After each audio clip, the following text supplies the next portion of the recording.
Solasta 2 is a new tabletop-inspired RPG made by Tactical Adventures and published by Kepler Interactive.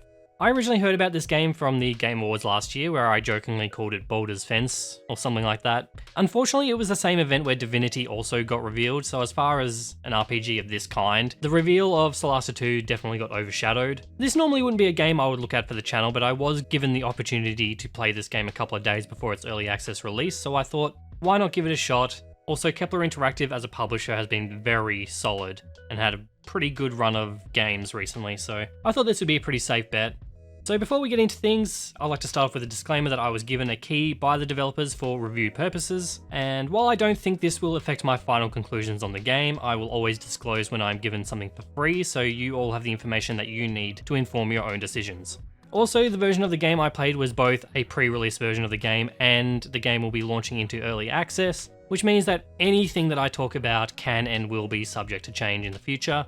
And if there are any major changes or corrections I need to make after the video is published, then expect to see them as a pinned comment below or maybe even a follow-up video in the future if I feel like the game warrants it.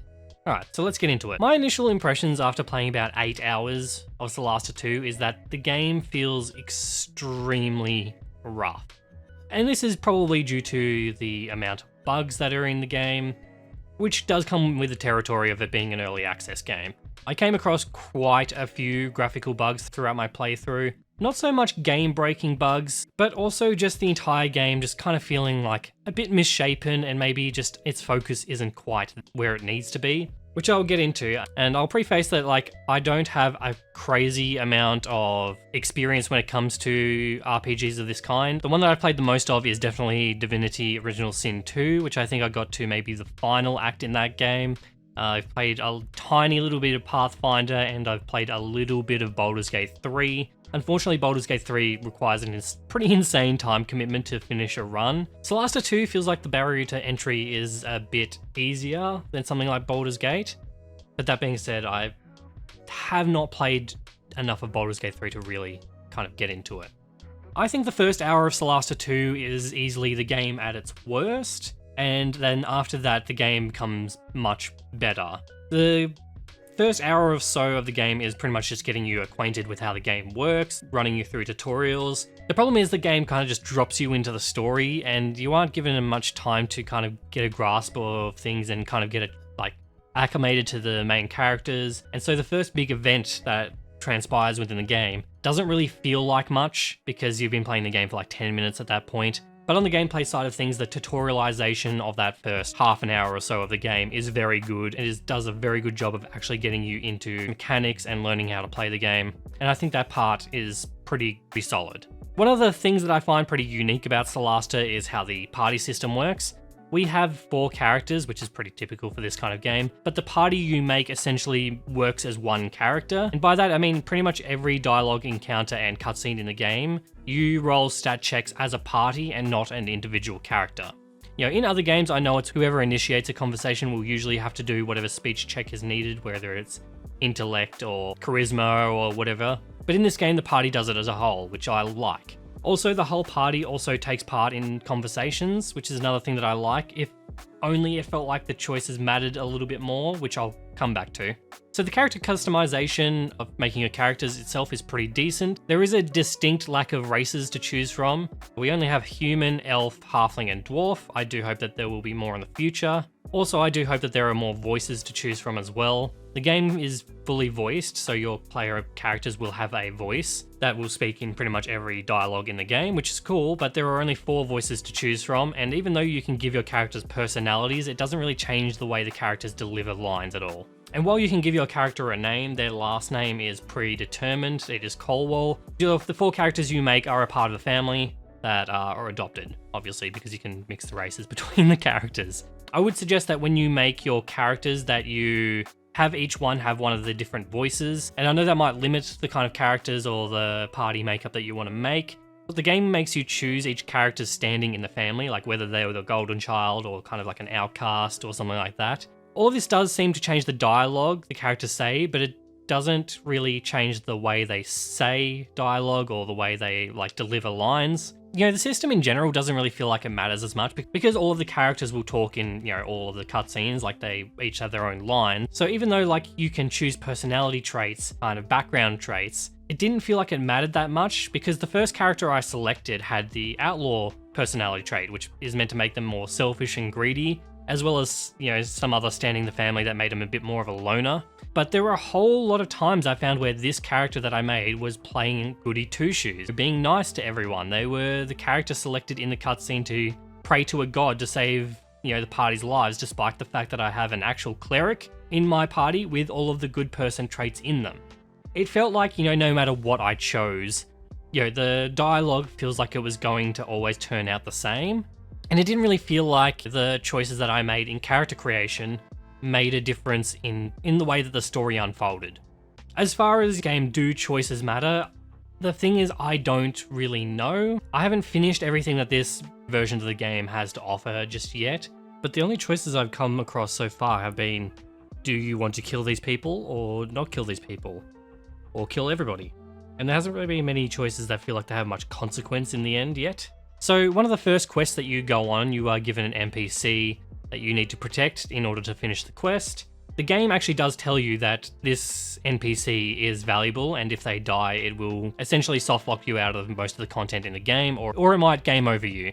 And it does say that in the future, there are plans for this character to not be essential for content, meaning that there will be choices in the future where this character doesn't have to survive.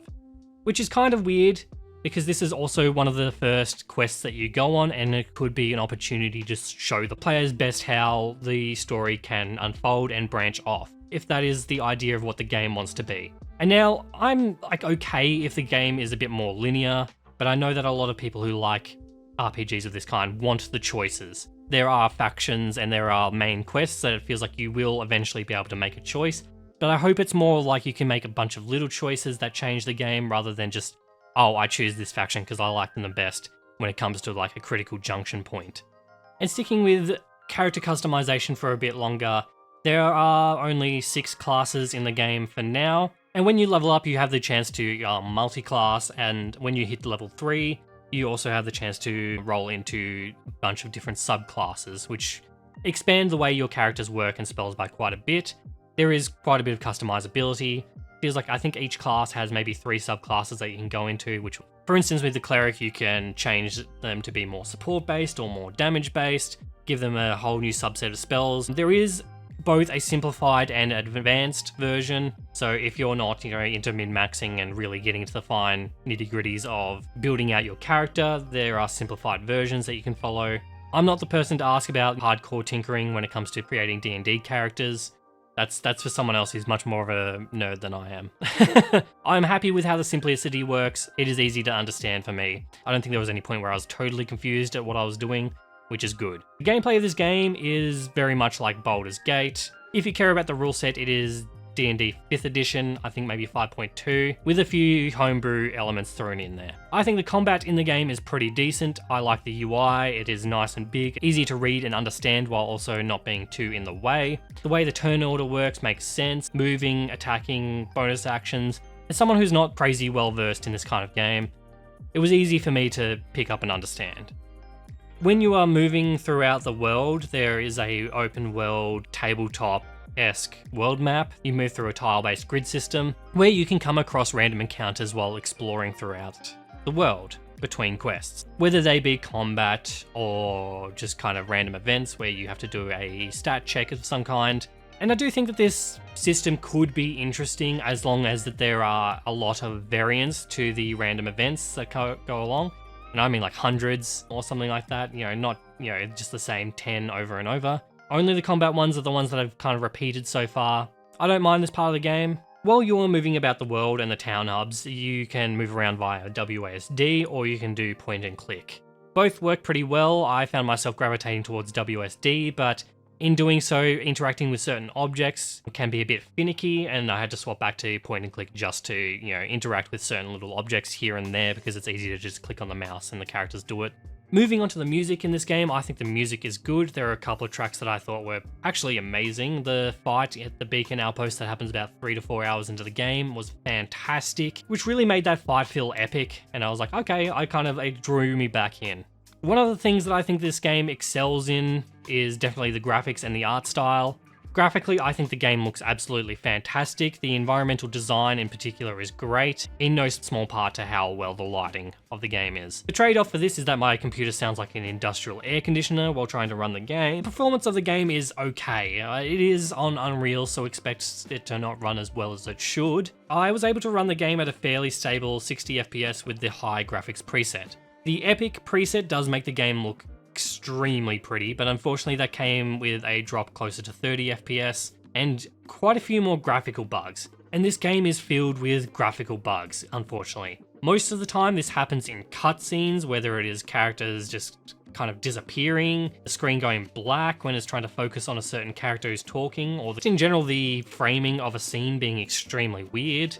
I felt like maybe every cutscene or every second cutscene, I was having some kind of graphical bug, whether it be texture pop-ins, character like half sunken into the ground, just something weird going on. And it's hard to get immersed in a game and a story when so much wacky shit is going on. But luckily, most of the bugs were graphical and not technical. I had the game crash once on the main menu, and that was probably the only technical bug that I came across. Other than that, the game seems to be running pretty smooth.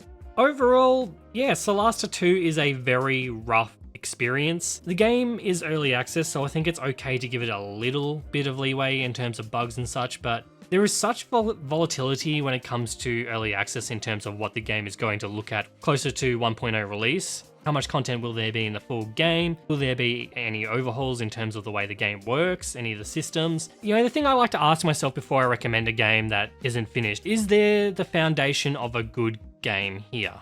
So, you know, I like to imagine that if the rest of the game was built out on just, you know, the core mechanics that I can see in the game right here, right now, would it be a good game? And to that I say, yes. You know, I think there will be a point in which this game will be pretty decent, but do I think it's there at the moment? And I'm a bit more hesitant to recommend the game in its current state. The game will be priced at $39.99 USD, or about, you know, $55 Australian, give or take. And that is a price point where I do find it hard to recommend. I think there is a decent quality to the game here, especially if the developers can iron out the bugs. There isn't a whole lot of content in the game at the moment. Though I think that if you were one of the people who played Baldur's Gate 3 when it first launched, and I don't mean, you know, when everybody played it and it got popular, I mean when that launched into early access and there was only like the first act, and then you were happy with that, then you will probably enjoy this. Solasta 2 is much more on rails and doesn't quite have the massive scope that, you know, Baldur's Gate 3 has, but who else can actually match that? But it is solid in having a streamlined and I think more player-friendly onboarding system. But I do think that the overall combat and the gameplay mechanics of the game are solid. That being said, if you are playing Solasta 2, you are going to get a rough experience, you're going to get graphical bugs. That is almost certain. I just don't think that I would recommend everyone go out and play it right now. I think this does need a little bit more time. But if you do buy it, beware that this is an early access game and this comes with all the, you know, usual early access quirks. That and the games industry is very volatile at the moment. And while I hate to say this, there is more of a chance of this game not being finished in the future due to how the games industry is at the moment. That being said, Kepler Interactive has a pretty solid run of games. If they're willing to stick with this, eventually this game will be good. It might just be a bit more of a rougher experience than people are expecting. And that's all I have to say, so thank you so much for watching the video. Give it a like if you liked it, and please consider subscribing if you are new. As always, many thanks to my YouTube members for their continued support. I appreciate it. And that's all. So I will see you all soon.